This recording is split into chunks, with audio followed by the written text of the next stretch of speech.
Hello दोस्तों, स्वागत है आप सभी का एक बार फिर से TR1 सुधीर क्लासेस में। आज मैं आपको क्लास 10th की साइंस की विज्ञान की जो चैप्टर नंबर फर्स्ट है, अध्याय फर्स्ट, रासायनिक अभिक्रिया और समीकरण, इस चैप्टर के फुल डिटेल एक्सप्लेनेशन और इसमें होने वाले सारे रासायनिक अभिक्रिया और जो भी आपके क्वेश्चन आंसर है इन शॉर्ट में बताने जा रहा हूँ। बहुत अच्छी तरह से डिटेल में बताऊंगा और इस वीडियो को देखने के बाद आपको हर एक क्वेश्चन का जवाब मिल जाएगा बहुत ही आसानी से। ठीक है, तो आइए स्टार्ट करते हैं वीडियो को। ठीक है, रासायनिक अभिक्रिया। सबसे पहले जो हमारा जो चैप्टर का नाम है रासायनिक अभिक्रिया और रासायनिक समीकरण। ठीक है, तो रासायनिक अभिक्रिया, फर्स्ट ऑफ ऑल रासायनिक अभिक्रिया होती क्या है भाई? ये तो ऐसी अभिक्रियाएं क्या होती है? रासायनिक अभिक्रिया, रासायनिक अभिक्रिया क्या होती है? ऐसी अभिक्रियाएं होती है जिसमें दो या दो से अधिक अभिकारक मिलकर एक या एक से अधिक गुण धर्म वाले नए पदार्थ का निर्माण करते हैं, तो इसे हम क्या बोलते हैं? रासायनिक अभिक्रिया कहते हैं। फॉर एग्जाम्पल, आपका सबसे अच्छा एग्जाम्पल है, मान लिया आप रात को दूध रखे, दूध में हल्का सा दूध को गुनगुना किया, हल्का सा दही डाल दिया, सुबह क्या हो गया? पूरा दूध किसमें चेंज हो गया? दही में। अब दोबारा से आप दही से दूध बनाना चाहो तो दूध नहीं बनेगा ना दोबारा। तो ऐसी अभिक्रिया, अब नए गुण धर्म देखो, पहले क्या था? लिक्विड था, दूध जो था, मिल्क क्या था? लिक्विड था। अब क्या हो गया? नया गुण धर्म का साथ सॉलिड, जो हमारा जो कर्ड होता है, दही होगा, वो हमारा कैसा होगा? सॉलिड होगा। तो नए गुण धर्म के साथ नया पदार्थ बना, तो इसी को क्या बोलेंगे हम? रासायनिक अभिक्रिया। तो सबसे अच्छा एग्जाम्पल। दूसरा अच्छा एग्जाम्पल है आपका, जब हम हाइड्रोजन को ऑक्सीजन के साथ मिलाएंगे, तो हमारा वाटर बनता है। तो ये भी एक अच्छा सा एग्जाम्पल है रासायनिक अभिक्रिया का। और भी उदाहरण की बात करें तो भोजन का पचना भी क्या है? एक रासायनिक अभिक्रिया है। लोहे में जंग लगना भी रासायनिक अभिक्रिया है। लकड़ी का जलना भी एक क्या है? रासायनिक अभिक्रिया है। दही का बनना भी एक रासायनिक अभिक्रिया है। अंगूर के रस का क्विंकण, मतलब जो अंगूर का रस होता है उससे शराब जो बनता है, उसको भी, वो भी क्या है? एक तरह से हमारा रासायनिक अभिक्रिया ही है।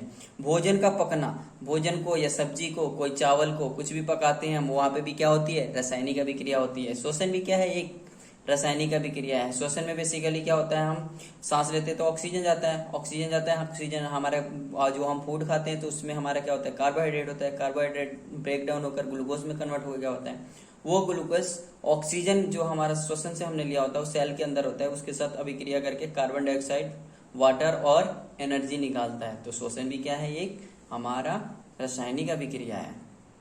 अगला हमारा जो क्वेश्चन बनता है, रासायनिक अभिक्रिया को हम कैसे पहचानेंगे? हमें कैसे पता चलेगा कि इसमें कोई रासायनिक अभिक्रिया हुआ है या नहीं हुआ है? तो इसको पहचानने के लिए हम क्या देखते हैं? पदार्थ की अवस्था में परिवर्तन हो जाता है क्या? जैसे कि हमने देखा था, दूध जो था वो लिक्विड स्टेट में था और दही जब बना था तो लगभग वो सॉलिड हो गया था। ठीक है, रंग में परिवर्तन हो जाता है। जैसे लकड़ी को जलाया था तो हमारा लकड़ी क्या था? हमारा ग्रीन कलर का भी हो सकता है और अदर कलर्स के भी हो सकते हैं। और वो क्या होगा? कोयला जो बनेगा वो क्या होगा? ब्लैक कलर का होगा। ठीक है, गैस का निकलना, बहुत सारे रासायनिक अभिक्रिया में गैस निकलता है। जैसे कोई एसिड है और बेस है, रिएक्शन करेंगे तो क्या होता है? हमारा गैस निकलता है। ठीक है, या मेटल जब एसिड के साथ रिएक्शन करेगा तो भी हमारा गैस निकलता है। हाइड्रोजन गैस निकलता है मोस्टली केसेस में। ठीक है, ताप में परिवर्तन हो जाता है। बहुत सारी चीजों में क्या हो जाता है? टेम्परेचर में परिवर्तन हो जाता है। ठीक है, अगला हमारा क्या होता है जब मैग्नीशियम रिबन को वायु में जलाया जाता है?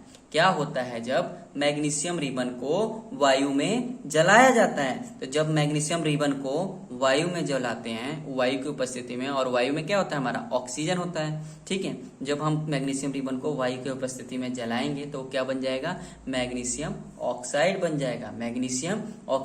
जाएगा। ठीक है, तो मैग्नीशियम प्लस ऑक्सीजन हमें क्या देगा? Magnesium oxide. इसको हम लिखते हैं Mg, मैग्नीशियम को Mg लिखते हैं, ऑक्सीजन को O2 लिखते हैं क्योंकि डायटोमिक है। और हमारा क्या बन जाएगा? 2MgO। जो शुरू का जो पदार्थ होता है उसको अभिकारक बोलते हैं और जो लास्ट में हमारा प्रोडक्ट बनता है उसको उत्पादन बोलते हैं। जैसे हमने शुरू में दही लिया था, तो दही जो था, दूध लिया था और दूध में हल्का सा दही डाला था, तो ये दूध और हल्का सा दही क्या होगा? अभिकारक होगा। और लास्ट में हमारा क्या बन गया था? सारा दही बन गया था। दही जो होगा वो उत्पाद होगा। जब हमने मैग्नीशियम रिबन को जलाया तो हमने क्या देखा? जब जला रहे थे तो उस समय क्या? चमकदार श्वेत लौ के साथ मैग्नीशियम रिबन जलने लगा। बहुत ही अचानक से श्वेत रंग की प्रकाश निकलेगी। ठीक है, और मैग्नीशियम रिबन जो है वो क्या होगा? इतना फास्ट जलने के बाद वो क्या करेगा? सफेद रंग का चूर्ण में परिवर्तन हो जाएगा। ठीक है, और बहुत ज्यादा मात्रा में ऊष्मा निकालेगा, ऊर्जा निकालेगा। ठीक है। अभी कई बार पूछा जाता है क्वेश्चन कि वायु में जलाने से पहले मैग्नीशियम रिबन को साफ क्यों किया जाता है। जब मैग्नीशियम रिबन को हम वायु में जलाते हैं तो उससे पहले उसको साफ करते हैं, उसको साफ क्यों किया जाता है। ठीक है। तो मैग्नीशियम रिबन पर मैग्नीशियम कार्बोनेट की परत चढ़ी होती है। क्या होती है, एक कार्बोनेट की लेयर चढ़ी होती है मैग्नीशियम के ऊपर। ठीक है। इस परत की वजह से मैग्नीशियम रिबन में आग नहीं लगता, ये परत के कारण उसमें आसानी से आग नहीं लगेगा। अतः इस परत को हटाने के लिए हम मैग्नीशियम रिबन को, ठीक है, अतः इस परत को हटाने के लिए हम क्या करते हैं, मैग्नीशियम रिबन को साफ करते हैं ताकि वो आसानी से वायु में जल सके। ठीक है। अतः इस परत को हटाने के लिए हम क्या करते हैं, मैग्नीशियम रिबन को साफ करते हैं। क्या करते हैं, साफ करते हैं ताकि वो वायु में आसानी से मैग्नीशियम रिबन जल सके। ठीक है।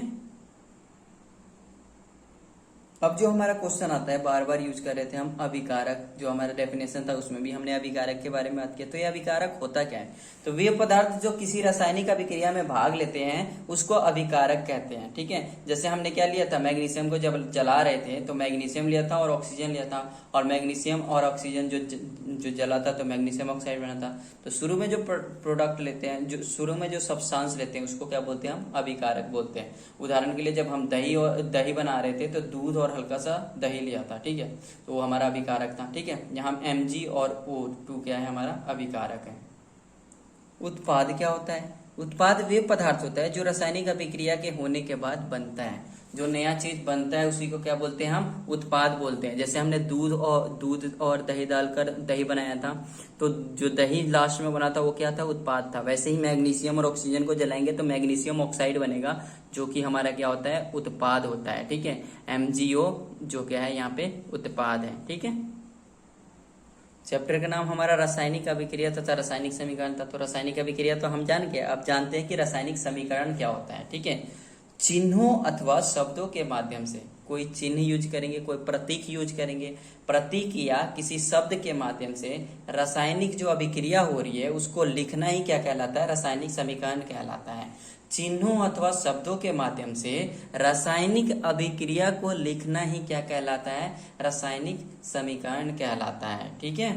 समझ में आई। रासायनिक समीकरण क्या होता है, चिन्हों या शब्दों के माध्यम से रासायनिक अभिक्रिया को लिखना ही क्या कहलाता है, हमारा रासायनिक समीकरण कहलाता है। और ये रासायनिक समीकरण हम 3 प्रकार से लिख सकते हैं। ठीक है। एक तो हम शब्द के रूप में लिखेंगे जिसको शब्द समीकरण बोलते हैं, एक प्रतीक के रूप में लिखेंगे जिसको हम प्रतीक समीकरण बोलते हैं, एक कंकालिक या असंतुलित समीकरण बोलते हैं जो दूसरा उसको संतुलित करना होता है हमें। ठीक है।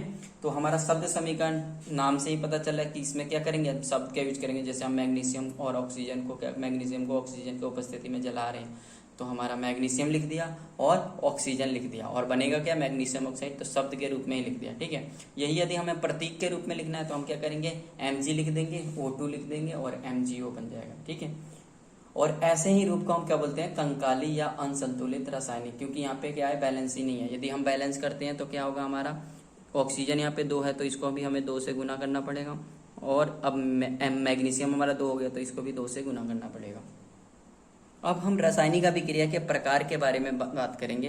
तो रासायनिक अभिक्रिया को बहुत सारे प्रकार में डिवाइड किया गया है, उसमें से जो कुछ है हम आपको बताने जा रहे हैं। मेन जो हमारा संयोजन अभिक्रिया है, संयोजन अभिक्रिया। दूसरा हमारा वियोजन या अपघटन अभिक्रिया। अब वियोजन अभिक्रिया जो है किस चीज के प्रेजेंस में हम वियोजित कर रहे हैं, उसको तोड़ रहे हैं। जैसे कि उष्मा के प्रेजेंस में करेंगे तो उसको उष्मीय वियोजन बोलेंगे। इलेक्ट्रिसिटी विद्युत के प्रेजेंस में करेंगे तो इसको हम क्या बोलेंगे, विद्युत वियोजन बोलेंगे। और सनलाइट सूर्य के प्रकाश के उपस्थिति में करेंगे तो उसको प्रकाशीय वियोजन के नाम से जाना जाता है। ठीक है। फिर हमारा तीसरा टाइप है विस्थापन अभिक्रिया। फिर हमारा चौथा जो है हमारा द्विविस्थापन अभिक्रिया। ठीक है।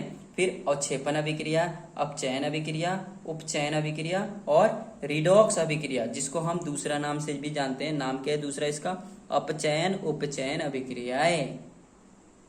उष्माक्षेपी अभिक्रिया, उष्मा शोषी अभिक्रिया। ठीक है। उष्माक्षेपी जिसमें उष्मा निकलता है, और उष्मा शोषी आपको पता ही चला, शोषण करेगा उष्मा का मतलब उष्मा को ये चूसेगा खींचेगा। ठीक है। अवशोषित करेगा उष्मा को, सिंपल सी बात है। अगर आपको ये वीडियो अच्छी लगे तो चैनल को लाइक शेयर सब्सक्राइब करें।